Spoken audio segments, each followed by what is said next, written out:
తెలుగు రాష్ట్రాల్లోని పార్టీ ఆఫీసుల్ని ఢిల్లీ నుంచి వర్చువల్ గా ప్రారంభించారు బీజేపీ చీఫ్ జేపీ నడ్డా. సంగారెడ్డిలోని బీజేపీ కార్యాలయంతో పాటు భూపాలపల్లి, వరంగల్, జనగామ, మహబూబాబాద్ జిల్లాల్లోని పార్టీ ఆఫీసులని వర్చువల్ గా ప్రారంభోత్సవం చేశారు. ఏపీలోని అనంతపూర్, చిత్తూరు జిల్లాలోని కార్యాలయాల్ని కూడా ప్రారంభించారు నడ్డా. సంగారెడ్డి పార్టీ ఆఫీస్ ప్రారంభానికి BJP state president Bandi Sanjay, కేంద్ర మంత్రి కిషన్ రెడ్డి, రాజ్యసభ ఎంపీ లక్ష్మణ్, తరుణ్ చుగ్, సునీల్ బన్సల్తో పాటు ఇతర బీజేపీ నేతలు హాజరయ్యారు.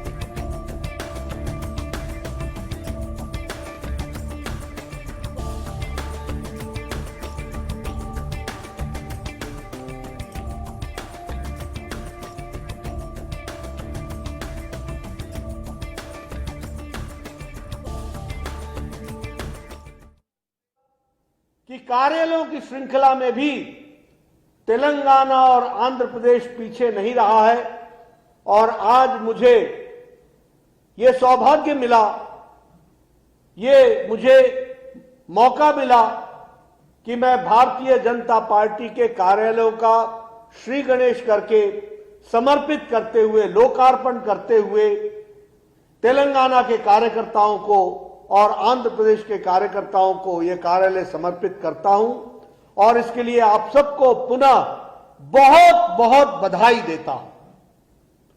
मित्रों, इस कार्यालय की रचना की दृष्टि से मैं आपके साथ कुछ बातें शेयर भी करना चाहता हूं, आप सबके साथ उन विषयों की चर्चा भी करना चाहता हूं। अभी अभी हमने एक फिल्म देखी जिसमें हमने कार्यालयों का भवन निर्माण, भव्य भवन, निर्मित भवन हमको देखने का मौका मिला। फिर चाहे वो कार्यालय आंध्र का हो, फिर चाहे वो कार्यालय तेलंगाना का हो, सभी भव्य कार्यालयों को हम सबको लोकार्पण करने का मौका मिला है। यह जो सोच थी, ये 2 दिन पहले मैंने जब प्रधानमंत्री मोदी जी दिल्ली में दीनदयाल उपाध्याय परिसर के विस्तारित कार्यालय का उद्घाटन करने आए थे, तो उस समय भी मैंने चर्चा की थी कि प्रधानमंत्री मोदी जी ने 2014 के अंदर एक विचार लिया था और वो विचार ये था कि क्या भारतीय जनता पार्टी के अपने कार्यालय नहीं होने चाहिए, अपने ही कार्यालयों की रचना नहीं होनी चाहिए।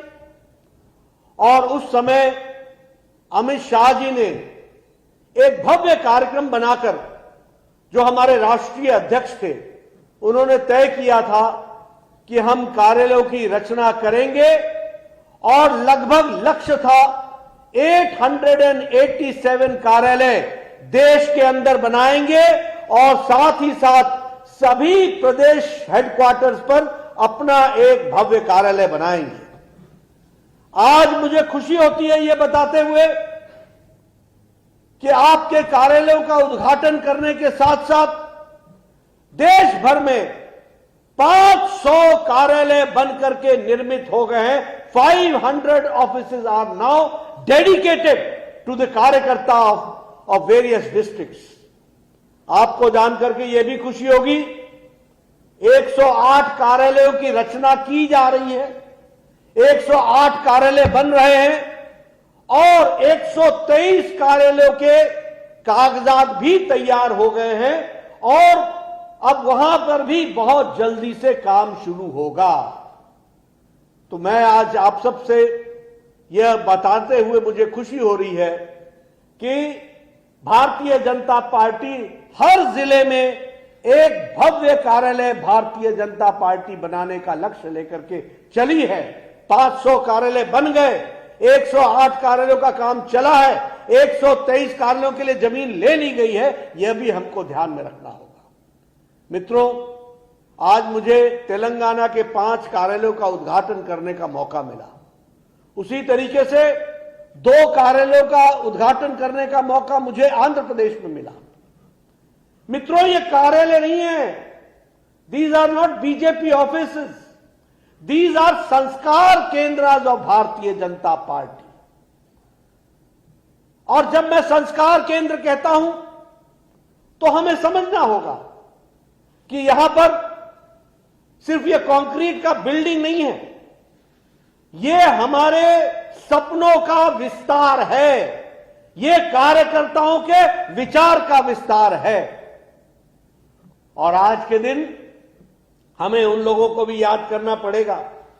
मैं देख रहा हूं मंच पर एक तरफ सोमवीर राजू जी बैठे हैं और यहां पर मैं देख रहा हूं बंडी संजय बैठे हैं, मुरलीधर राव जी बैठे हैं, लक्ष्मण जी बैठे हैं, किशन रेड्डी जी बैठे हैं, तरुण चुग जी बैठे हैं।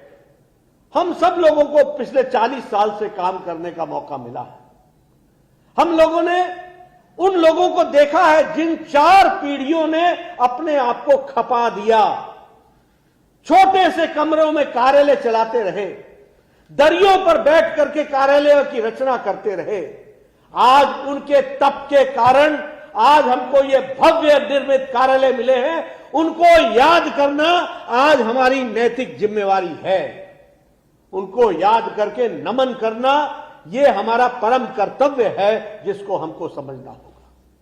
मित्रों, वो किन परिस्थितियों में, किन मुसीबतों में पार्टी को खड़ा कर रहे थे।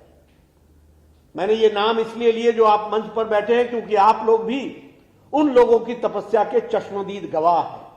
और इसलिए आज उनको नमन करके, और मैं कार्यकर्ताओं से कहूंगा, ये हार्डवेयर तो बन गया, ये कार्यालय तो बन गया, लेकिन ये कार्यालय कार्यकर्ता का संस्कार केंद्र है, विचारों और सपनों का विस्तार है। और इसको अमली जामा पहनाना, इसको कार्य रूप देना हम कार्यकर्ताओं का काम है। इसको भी हमको समझना होगा। और जब मैं ये कहता हूं तो मैं आपको बताना चाहता हूं कि कार्यकर्ता का निर्माण में ये कार्यालय कैसे काम आएगा। आप यहां पर अच्छी बैठकें ले सकेंगे, आप यहां पर पार्टी के लिए अच्छी स्ट्रेटेजी बनाएंगे, आप यहां पर अच्छी रिसर्च करेंगे, आप दुनिया के सबसे अच्छे रिसर्च पेपर्स को उपयोग करते हुए समाज के कल्याण में अपने आप को ढालेंगे। और सबसे बड़ी बात यह है कि यह करने के लिए कार्यालय आपको एक अच्छा वातावरण देगा। वह संस्कार का, सेवा का, समर्पण का, राष्ट्रभक्ति के संस्कार से आपको ओतप्रोत करेगा। इसके लिए पुनः आपको मैं बधाई देता हूं। मित्रों, मैं ये भी कहना चाहता हूं, भारतीय जनता पार्टी ऑफिस नहीं है। ऑफिस 10 बजे खुलता है, 5 बजे बंद हो जाता है। भारतीय जनता पार्टी कार्यालय है, जहां चहलकदमी ही शाम को शुरू होती है और इनफॉर्मल चर्चा के माध्यम से कार्यकर्ताओं के संस्कार का निर्माण होता है और उसको अच्छी तरीके से काम करने का मौका मिलता है। और हम सब लोग 24/7/365 24 घंटे 7 दिन 365 दिन भारतीय जनता पार्टी के लिए काम करते रहते हैं। मित्रों, जब मैं युवा था तो मैं हमेशा कहा करता था कि कार्य को विस्तार के लिए 5 क चाहिए होते हैं। और जब मैं 5 क की बात करता था तो एक था कार्यकर्ता। सबसे पहले कार्यकर्ता चाहिए, दूसरा कार्यक्रम चाहिए, तीसरा कार्यकारिणी चाहिए, चौथा कोष चाहिए और 5वां हमारे को कार्य को विस्तारण के साथ साथ कार्य को कराने का काम भी चाहिए। ये हम 5 कहा करते थे कार्यालय के साथ। आज मुझे खुशी है कि हमारे पास कार्यकर्ता भी है, हमारी कार्यकारिणी भी बनी हुई है, हमारे पास कार्यक्रम भी है, हमारी कार्यकारिणी के माध्यम से हम काम भी करते हैं और उसका क्रियान्वयन भी हो रहा है। इस बात के लिए मैं आप सबको बधाई देना चाहता हूं। मैं यह भी कहना चाहता हूं, यह संदेश भी देना चाहता हूं कि भारतीय जनता पार्टी के कार्यकर्ता ही उसकी आत्मा होती है और इसलिए कार्यकर्ता को अच्छे संस्कार मिले और पार्टी के लिए वो काम में जुटे, इसके लिए हमको हमेशा तत्पर रहना चाहिए। मित्रों, यहां पर मैं भी ये भी कहना चाहूंगा और हम सबका सौभाग्य है, जो लोग हमारी बात सुन रहे हैं उनको इस बात का गौरव होना चाहिए कि Bharatiya Janata party is an ideological based party, it's a वैचारिक पार्टी, ये विचारों से ओतप्रोत पार्टी है। और कोई पार्टी, चाहे राष्ट्र हो, चाहे वो पार्टी हमारे रीजनल पार्टी हो, चाहे वो परिवार की पार्टी हो, किसी पार्टी के पास भी आइडियोलॉजिकल कंसिस्टेंसी नहीं है। జనతా పార్టీ నుంచి భయపడి ఇలా ఎక్కడికక్కడ అడ్డుకునే ప్రయత్నం చేస్తున్నారు. చాలా మంది అంటున్నారు ఇవాళ భారతీయ జనతా పార్టీ ఎట్టి పరిస్థితుల్లో ఈసారి భారతీయ జనతా పార్టీకి అవకాశం ఇవ్వడమే, ఎట్టి పరిస్థితుల్లో భారతీయ జనతా పార్టీ తెలంగాణ రాష్ట్రంలో అధికారం తీసుకురావడమే. ఈ బీఆర్ఎస్ పార్టీ కేవలం కుటుంబం కోసం పనిచేస్తున్న పార్టీ, ఆ కుటుంబాన్ని కాపాడుకో కోసం మాత్రమే పనిచేస్తున్న పార్టీ. ఎన్నికల్లో ఇచ్చిన హామీలు నెరవేర్చకుండా, వాళ్ళు ఏం అభివృద్ధి చేసినో చెప్పకుండా, అభివృద్ధిని పక్కబెట్టి నిరంతరం మోడీ గారి తింటూ కేంద్రంలో భారతీయ జనతా పార్టీని ఊసు ఎలా ఆడి పోసుకుంటూ టైం పాస్ పాలిటిక్స్ చేస్తూ తప్ప ఎన్నికల్లో ఇచ్చిన హామీలు ఏం నెరవేర్చినాం, ఈ తెలంగాణ రాష్ట్రాన్ని ఎందుకు అభివృద్ధి చేయలేకపోయినామో చెప్పలేని దుస్థితిలో ఇలా బీఆర్ఎస్ పార్టీ ఉంది. ఇలా కేసీఆర్ కొడుకు ట్విట్టర్ టిల్లు, సిగ్గుండాలే ట్విట్టర్ టిల్లు, ఏ ఖబర్దార్ బిడ్డ, ఊర్లలో ప్రజలు ఉరికిసి కొట్టే రోజులు దగ్గరిస్తున్నాయి.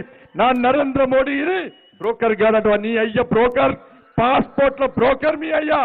అడుగు, రోడ్ల మీదకి వచ్చి అడుగు, నరేంద్ర మోడీ గారి చరిత్ర ఏంది, నా జేపీ నడ్డా గారి చరిత్ర ఏంది, నీ అయ్య చరిత్ర, నీ కుటుంబ చరిత్ర ఏందో ఒక్కసారి తెలుసుకో. బజార్లకు వచ్చి ఎక్కడికైనా ప్రజలు నిలదీస్తుంటే ఇలా భారతీయ జనతా పార్టీ కార్యకర్తలను అడ్డుకునే ప్రయత్నిస్తున్నారు. కేసీఆర్ కుటుంబ పర్యటన పోతే భారతీయ జనతా పార్టీ కార్యకర్తలను 2 రోజుల పాటు అరెస్ట్ చేస్తున్నారు. ఇలా ట్విట్టర్ టిల్లు చెప్తున్నా, నీకు దమ్ముంటే రా, ఏం అభివృద్ధి చేసావో అభివృద్ధి మీద చర్చకు భారతీయ జనతా పార్టీ సిద్ధంగా ఉంది. రా, నువ్వు తెలంగాణ రాష్ట్రానికి ఏం చేస్తావు, నీకు ఓట్లేస్తే, నీకు అధికారం ఇస్తే ఏం చేస్తావు? 5 లక్షల కోట్లను మళ్ళా 5 లక్షలు చేస్తావు. కేంద్రంలో ఉన్నది భారతీయ జనతా పార్టీ ప్రభుత్వం, మోడీ గారి ప్రభుత్వం, మళ్ళా వచ్చేది మోడీ గారి ప్రభుత్వమే, ఇక్కడ వచ్చేది భారతీయ జనతా పార్టీ ప్రభుత్వమే. అరే ఢిల్లీలో లేదు, మున్గోళ్ళ గతిలకు పోలింగ్ ఏజెంట్ లేని party BRS party, polling agent లేని పార్టీ బీఆర్ఎస్ పార్టీ. ఈయన పోటీగాడు పోయి మహారాష్ట్ర పోయి మీటింగ్ పెడుతున్నాడు.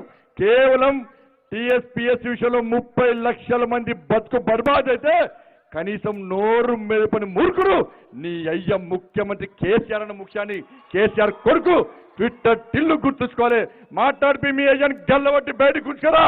ఎందుకు మాట్లాడతలేవు? 30 లక్షల మందిని బతుకు బర్బాద్ చేస్తావు. ఒక కూలి పని చేసుకునే ఒక అమ్మ నిన్న మాట్లాడినతోని, కూలి పని చేసుకునే ఒక అమ్మ కూలి పని చేసుకుంటూ బిడ్డని ఇలా గ్రూప్ 1 ప్రిపేర్ చేసి క్వాలిఫై అయితే ఈ మూర్ఖు నిర్వాహకం వల్ల ఆ బిడ్డ బతుకు బర్బాద్ అయిపోయింది. ముఖ్యమంత్రి మాట్లాడాడు, ఇంత నష్టపోతే, ఇంత 5 లక్షల మంది విద్యార్థులు నష్టపోతే ఒక్క పైసా అయ్యలే. 1,00,000 రూపాయలు వృద్ధి ఇవ్వాలన్నాం, ముఖ్యమంత్రి ఇస్తలేడు. అరే టీఎస్పీఎస్సీ మొత్తం కమిషన్ మొత్తం ప్రక్షాళన చేయాలి, ఆ బోర్డుని ప్రక్షాళన చేయాలి. దాని ప్రక్షాళన చేయకుండా, ఆ బోర్డుని టీఎస్పీఎస్ కమిషన్ రద్దు చేయకుండా మళ్ళా దొంగ చేతికి తాళాలు ఇచ్చినట్టే వాళ్ళ ఆధ్వర్యంలోనే మళ్ళా తిరిగి పరీక్షలు నిర్వహించే ప్రయత్నం చేయడం ఎంత మూర్ఖత్వమో ఒక్కసారి ఆలోచించండి. నీకు దమ్ముంటే, టీఎస్పీఎస్ లో నీ భాగస్వామ్యం లేదంటే, నీ కుటుంబ భాగస్వామ్యం లేదనుకుంటే వెంటనే సిట్టింగ్ జడ్జితో విచారణ జరుపు. నీ కొడుకును ఫస్ట్ బర్తర వేయి, పోకుంటే మెడల్ పట్టి బయటికి నువ్వు నీ కొడుకుకో న్యాయం, ఇతర సభ్యులకి, ఇతర ఎమ్మెల్యేలకు, ఎంపీలకు ఒక న్యాయమా? ఒక్కసారి టీఆర్ఎస్ పార్టీ ప్రజాప్రతినిధించాలి. నా మీద పరువు నష్టం దావా వేశాడు అన్న, పరువు ఉన్నోడు పరువు నష్టం దావా వేశాడు, పరువు లేనోడు పరువు నష్టం దావా వేస్తే దేని పని చేస్తుంది అన్న? కేసీఆర్ కుటుంబం పరువు నష్టం దావాలు వేసి కూడా పైసలు చంపే ప్రయత్నం చేస్తున్నారు. ఏది ఇష్టపడారన్న లిక్కర్ వాళ్ళదే, ఒక లిక్విడ్ క్వీన్, ఇంకోనే హ్యాపీ రావు, ఇంకోనే డ్రగ్స్ రావు, ఇంకోనే అగ్గిపెట్టే రావు, ఇవన్నీ కూడా కేవలం కేసీఆర్ కుటుంబం కోసం ఆలోచించండి. తెలంగాణ రాష్ట్రాన్ని అధోగతి చేస్తున్న కేసీఆర్ కుటుంబం, ఆ కుటుంబం కోసం మాత్రమే వారు తెలంగాణ రాష్ట్రాన్ని పాలించుకుంటున్న వాళ్ళ కుటుంబం కోసం మాత్రమే. తెలంగాణ రాష్ట్ర ప్రజలు ఒక్కసారి ఆలోచించాలి. తెలంగాణ రాష్ట్రాన్ని కాపాడుకుందామా లేదా? కేంద్రంలో నరేంద్ర మోడీ ప్రభుత్వం తిరిగి రాబోతున్నది. ఇక్కడ డబుల్ ఇంజన్ సర్కారు వస్తేనే మనకు నీళ్లు వస్తాయి, నిధులు వస్తాయి, మనకు నియామకాలు వస్తాయి. మోడీ గారు రోజ్గార్ మేళా పేరుతో 10 లక్షల ఉద్యోగాలు ఇవ్వాలని చెప్పి ఇప్పటికే దాదాపు 2 లక్షల ఉద్యోగాలు ఇచ్చినాం. ఎక్కడ అవినీతి జరగలే, ఎక్కడ అక్రమాలు జరగలే. కేంద్రం నిజాయితీగా, నిబద్ధతతో, న్యాయబద్ధంగా రిక్రూట్మెంట్ చేస్తుంటే కనీసం పరీక్షలు నిర్వహించలేని దుస్థితిలో ఈ బీఆర్ఎస్ పార్టీ ఉందంటే ఎట్టి పరిస్థితుల్లో ముఖ్యమంత్రి కొడుకును బర్తరఫ్ చేసే వరకు భారతీయ జనతా పార్టీ వదిలిపెట్టది. బిడ్డ ₹1,00,000 వృత్తి ఇచ్చేవారు భారతీయ జనతా పార్టీ వదిలిపెట్టాం. ఎట్టి పరిస్థితుల్లో సిట్టింగ్ జడ్జితో విచారణ జరిపే వరకు కూడా మిమ్మల్ని వదిలిపెట్టే ప్రసక్తులని చెప్పి డిమాండ్ చేసి అలా హెచ్చరిస్తూ భారతీయ జనతా పార్టీ 30 లక్షల మంది యువతకు అండగా ఉంటాం. ఎక్కడ అయోధ్యలో పాల్పడకండి, మీకండగా భారతీయ జనతా పార్టీ ఉంది. రాబోయే రోజుల్లో ఈ యుద్ధాన్ని కొనసాగిస్తాం. ఈ ముఖ్యమంత్రి కుటుంబాన్ని ఈ తెలంగాణ రాష్ట్రం పొల్లి మేలుంచి తరిమి కొట్టి బాబాసాహెబ్ అంబేద్కర్ స్ఫూర్తిగా ఈ తెలంగాణ రాష్ట్రంలో ప్రజాస్వామ్య తెలంగాణ నిర్మాణం కోసం కష్టపడి పనిచేస్తామని మనస్ఫూర్తిగా విజ్ఞప్తి చేస్తూ మా జేపీ నడ్డా గారికి ఇంత సమయం ఇచ్చినటువంటి జేపీ నడ్డా గారికి తెలంగాణ రాష్ట్ర ప్రజల తరపున హృదయపూర్వక ధన్యవాదాలు తెలియజేస్తూ ముగిస్తాను. భారత్ మాతాకి.